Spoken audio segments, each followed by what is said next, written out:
අනිත් ප්‍රශ්නේ තමයි ස්වාමීන් වහන්සේ මේ අපි අනුරාධපුරේ නිසා නිතරම මහසෑය වඳින්න යනවා.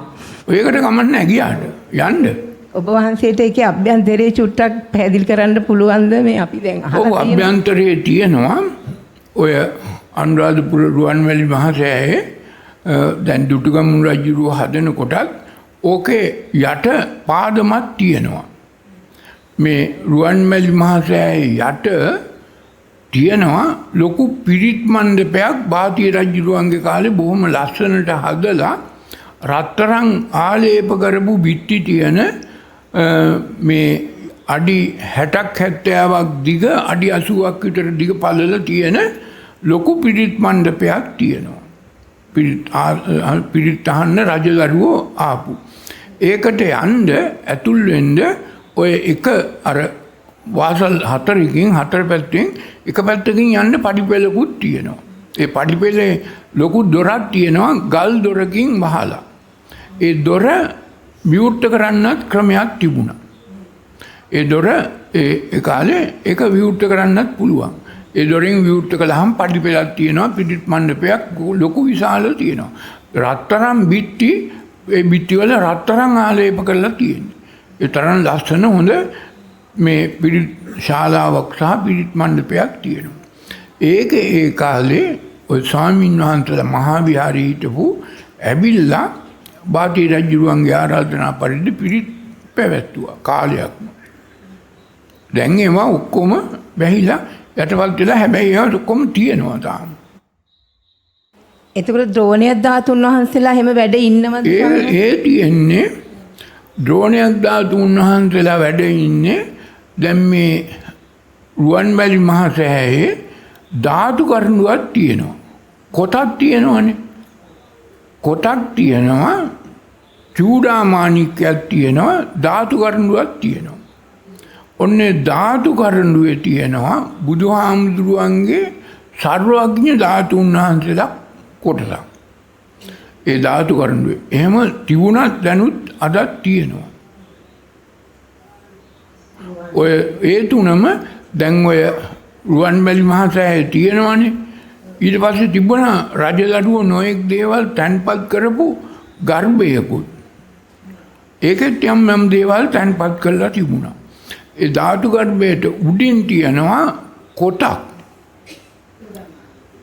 චූඩාමාණික්කෙම කොටක් තියෙනවා. ඒක හුඟක් ලොකුයි අඩි 4-5ක් උස ලොකු කොටක්. ඒ කොට උඩ තියෙනවා ධාතු කරඬුකුයි චූඩාමාණික්කයයි. ඔය චූඩාමාණික්කය මේ ලංකාවේ තිබුණේ නැති බුරුම රටෙන් මේ විනයාලංකාර කියලා හාමුදුරු නමක් හිටියා.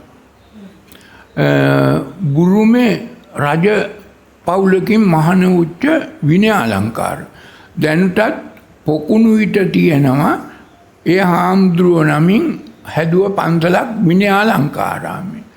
ඔය විනයාලංකාරයේ හාමුදුරුවෝ අනුරාධපුරයට යන කාලේ ඔය රුවන්වැලි 1907 වගේ ඔය රුවන්වැලි සෑය මහා ඝන කැලෑවක් ගස් රූස ගස් වැවිච්ච ගඩොල් කෑලි තිබිච්ච මේවා එකක්. ඊට පස්සේ මේ මීගමුව කටාන පැත්තේ පිරිසක් එකතු වෙලා ගිහිල්ලා ඔය රුවන්වැලි සෑය කාලයක් අවුරුදු ගාණක් ප්‍රතිසංස්කරණය කළා. මේව ප්‍රතිසංස්කරණය කළා 1930 ගණන් වෙනකම්. මේ ලෝක යුද්ධයේ එන්නට පෙර. ඊට පස්සේ ඔය විනයාලංකාර හාමුදුරුවෝ මේක මේ රුවන්වැලි මහසෑය පිළිබඳව විස්තරයක් තූප වංශයේ තියෙනවා. මොකද්ද පොත? තූප වංශය.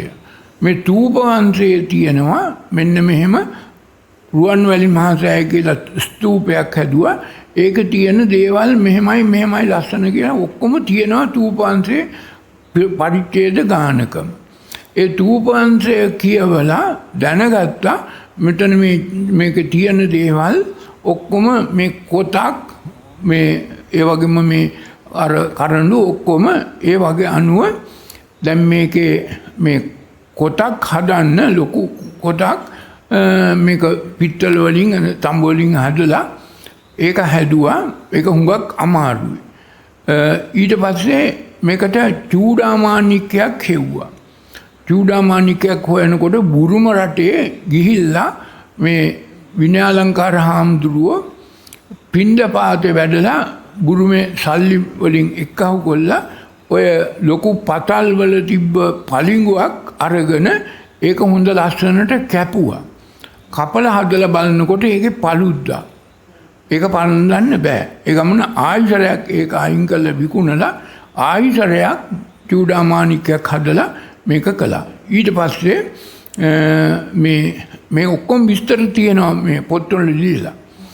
ඊට පස්සේ රත්තරන් කරඬුවක් හැදුවා. මොකද අර තූපංශේ තියෙනවා මෙහෙම කරඬුවක් තිබුණා කියලා. ඒ කරඬුව හදලා ඊට පස්සේ මේ කරඬුවට ධාතුන් වහන්සේලා වැඩම කරන්න අදිෂ්ඨානයක් කළා. ඒ රත්තරන් කරඬුවේ ධාතුන් වහන්සේලා ඒකට වැඩම කළා. ඒ තැන්පත් කළා. නොයෙක් ප්‍රදේශ වලින් ගත්තේ ඒවා හොයාගත්තේ ඒවත් අදිෂ්ඨානයෙන් ගත්තේ ඒවත්. ඊට පස්සේ මේ පලිඟු කරඬුවයි චූඩාමාණික්කයයි ධාතු කරඬුවයි කොටයි දැන් ඔක්කොම හදලා ඊට පස්සේ මේ රුවන්මැලි මහසෑයත් හදුවාම මේක උඩට ගෙනියන්න බෑ. ඒ තරම් ලොකුයි. ඒ කාලේ මේ දුම්රිය දෙපාර්තමේන්තුව තිබුණා. දුම්රිය දෙපාර්තමේන්තුවේ රේල් පීලි ටිකක් අරගෙන ඔය කරඬුවයි ඔය කොටයි ඔක්කොම උඩට ගෙනියන්න ක්‍රමයක් හදාගත්තා. බොහොම අමාරුවෙන්. ඊට පස්සේ කොත් පැලැන්දෙව්වා. එතෙක් කල මේ ළඟක් වෙනකන් ඔය විනයාලංකාර හාමුදුරුවෝ හැදුව පලිඟු චූඩාමාණික්කයයි කොටයි ධාතු කරඬුවයි රත්තරන් තිබුණේ. ඕක මේ ළඟකදී මේ ළඟදී එහෙම කරා. ළඟකදී කියන්නේ අවුරුදු ඔය පල්ලේගම කවුද ඔය කවිලියන හාමුදුරුවෝ කවුද? හේමරතන හාමුදුරුවෝ. පල්ලේගම ප්‍රේමරතන හාමුදුරුවෝ රුවන්වැලි සෑයේ අධිපති ඉන්නකොට ඔය කරඬුවයි චූඩාමාණික්කයයි පලිඟුවයි ඔක්කොම අයින් කළා.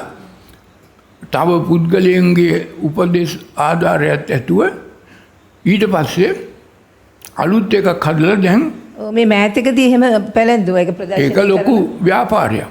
ඔව්. ඒවා ඵල විපාක ලැබේ. ඔබ වහන්සේට දීර්ඝායුෂ ලැබෙන්න ඕන.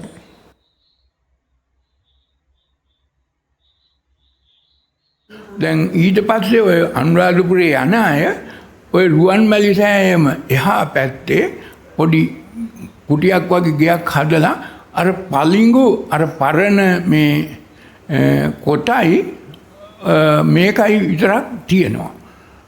පලිඟුවත් වෙන මොකද්ද එකක් තියෙනවා මාට්ටු කළා.